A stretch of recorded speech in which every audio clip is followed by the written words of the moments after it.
من أول ما وصلنا على بيروت والجو كله حماس، الشوارع مزينة والناس بتحكي عن حفل بيسان إسماعيل، أول حفل إلها بلبنان.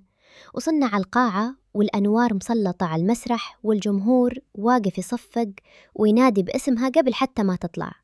فجأة طلت بيسان بكامل أناقتها وابتسامة مليانة رهبة وفرح بنفس الوقت.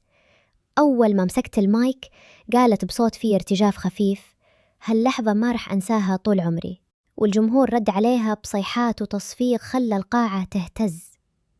بلشت بأغانيها اللي كلنا حافظينها، وكل كلمة كانت تغنيها كانت توصل للقلب مباشرة.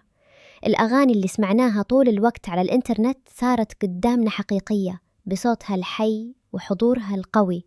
كان في دموع بعيونها أكتر من مرة، خصوصي لما شافت التفاعل الكبير من الناس، وكانت كل شوي توقف وتقول: عن جد ما كنت متوقعة هالحب كله. الجمهور كان متحمس يغني معاها، يرفع الموبايلات ويصور كل لحظة. الجو كان كأنه حفلة عيد، بس عيد باسم بيسان. الحفل كله كان مليان مشاعر، من الفرح للدهشة للحب اللي واضح من عيون كل واحد بالمكان. وبآخر الحفل وقفت بيسان وقالت بصوت مبحوح من التأثر: شكراً للقلب، انتوا اليوم حققتولي حلم حياتي.